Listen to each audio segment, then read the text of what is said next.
So here we are. This is where we're at. We actually live in our office. That's what's left of our house. We got such a lot to do, but we're busy with our charity. A lot of people don't seem to know that we have a charity and that we work with. Hello there, Blackface. What are you doing? Huh? What are you doing? What are you doing? Hmm? This is the friendliest little dog. Come on, let's go. Come on. So, we've actually covered in this part of what used to be the porch, put a new roof on, put a new roof on the office that was lost as well. And this is the kind of part rescued debris from the stuff that we might be able to use again, but probably not likely. This part hasn't been taken down yet because we don't want to lose the storage there, but you can see a terrific amount of work to be done. We're in a mess. We'll happily own up to that. Well, maybe not happily, but there's what's left of our ongoing demolition. So there's that to do. Rescued some of the windows. Rado can use the windows in his house. And of course we're still wrecked. We lost our deck cover. All of this is old news, of course, but it's just leading up to what I was about to say about how people... This, by the way, is our Olympic-size swimming pool. As you can see, people... when they were claiming that we led the life of the rich and famous, this was the Olympic-sized swimming pool that they thought we had. A coconut tree took that fence down, a very big coconut tree by the way, and took that fence down, and we've got it just so that the dogs can come out here. Beth has 4 Pomeranian dogs, and we have about 8 farm dogs, so it's in a mess. And of course we get criticized a lot for this. So this morning I thought, I'm getting up early, I'm going to attend to it all. I'm going to attend to all of the complaints. The destruction of the house, that demolition has to be taken, all of this stuff has to be taken away, everything cleaned up. The whole thing, you know. I just made up my mind that it was going to happen, and everything was going to be done. Absolutely everything was going to be done. There was no excuses, no reasons for it not being done. That's what was going to happen. So I got up early, put my underpants over my tights, and flew out the window. But doesn't it always happen? I caught my cape on a nail, and then I tripped over a piece of kryptonite that was in the driveway. So, never got anything done. Hello, Red. How are you, baby? This is Red. He is our sad-looking half American bully. You can see has a lovely head, but it's all... We bought this dog. We bought Red from... pre-birth from the veterinarian, who we trusted completely and was completely trustworthy. Look at the dogs. Somebody's found something there and they all join in. Look.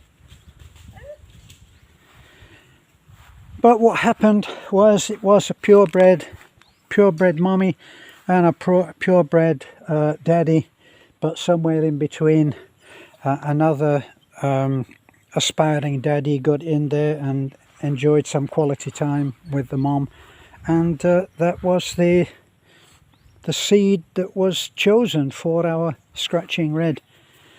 And he's a big dog, he's a lovely dog, he's a farm dog, aren't you, baby?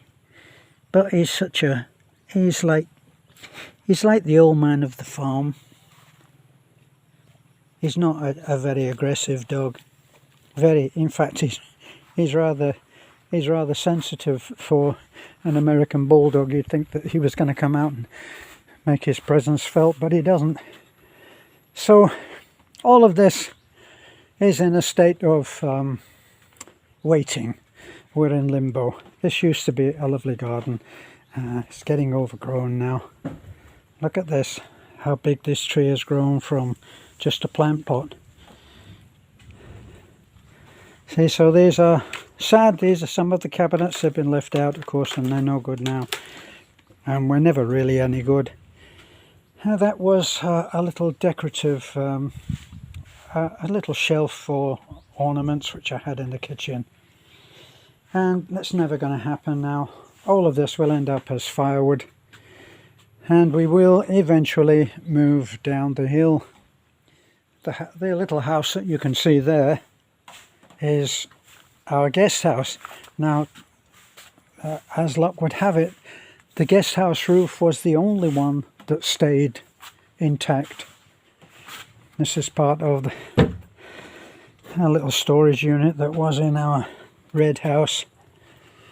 And this window that's covered by a piece of 8x4 plywood now was sucked right out and thrown over here somewhere. So it's just filled in for now. But this little place now we are using for some storage, and it's safe and it's weatherproof, so that's the main thing. This used to be the porch to our red house. You can see that by the floor plan here, that it really wasn't a very big house. It was a tiny place really, and the basis of it was in wood. And you can see here that the wood, this is the reason. A lot of people said they were very sad to see the red house go, but this is really the reason. It did get destroyed, but already the termites were in residence.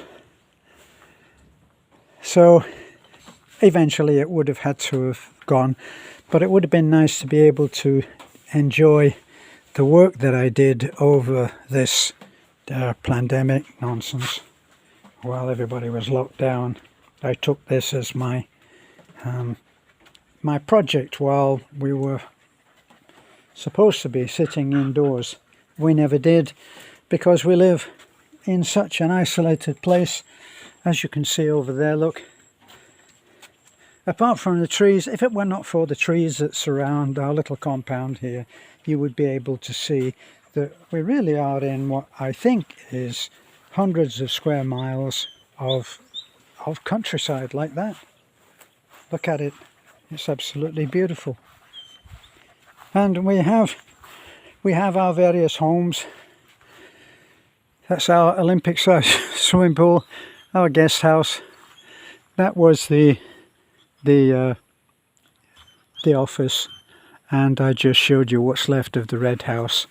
And over in the back there, you can see what is still Nanai's house. Nanai's house, we had to put the roof on. Had to put the roof on there. Had to put the roof on here. We didn't bother putting the roof on the red house. We lost the roof over there. That's Bibi's house. Everybody knows Bibi. If I said it was Tata's house, you would wonder who that was. That's Beth's brother. So Bibi lives there with her dad and her two brothers, Mama and Ako. And this house here belongs to Lena. So Lena lives there part-time with her daughter Taliklik, who spends time between the house there, where she has her tidy bedroom, and the organised chaos of Nanai's house. And right over there, which I can see, so I'm guessing that you can see some rooftops. That is Rado's house. Over that other side is where Jessica and James were building a house, but they've abandoned that now, and they live down on the main road in more civilized surroundings. So this will be our home for a while, And for those people who cannot understand, we get, I know that a lot of you people who are watching and following us and supporting us with your good wishes and comments, I know that you think that you should not pay any attention to trolls. The trolls, a troll is really quite a dedicated person, dedicated to evil, and they go and they try to do real damage. Now, they try to do real damage even to people who you would think were beyond their scope of being able to damage them and damage their what they do for a living. Yesterday I watched a video, and it was about Jordan Peterson, and even a great man like Jordan Peterson, in my view, suffers from people who are, for no benefit to themselves, are trying to destroy him. And him and his family have taken a terrific amount of flack in the past. But of course he's still there because, in my view at least, he speaks the truth. And he speaks it with compassion and understanding and tolerance. And yet he is still under attack, as we have been under attack. Some people get up in the morning and have done this for the last 6 or 7 years, and wonder, as they sit wherever they have a computer, they sit and wonder what they can do next which will harm Terence and Beth. It amazes me. Now, the other people who write silly comments, these are people that they're just browsing through, and they happen to see our channel, and because of that, because of having nothing else to do, they'll make a critical comment, and it's usually based on no real information. So they're not trolls. They are misguided people with little more to their lives than being able to cast a barbed comment about people like Beth and I. And so we sometimes answer the comment, and then sometimes we just simply block it. I mean, if the person, I have in the past watched as someone with God knows what in his life has made 3 comments in rapid succession about us, and they're all negative. So I know that there's little hope that he will become a valued subscriber, so I just block. The others, the real trolls, are out there trying to do their damage, and they are known, and they get power by leeching it off people who are trying to do good. You know, the whole idea of doing good, it seems like it would be a wonderful thing, and for us it is a wonderful thing. It's what we do, it's our mission. But for some people it stirs in them some sense of jealousy and hate, which is difficult for a sane person to understand. It really is difficult, because it doesn't have any bearing on reality. Now here's Red, and he's waiting to go inside. Come on. So I'm back in the office again.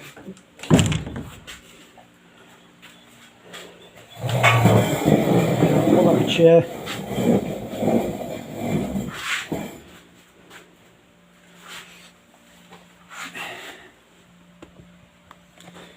Let me see.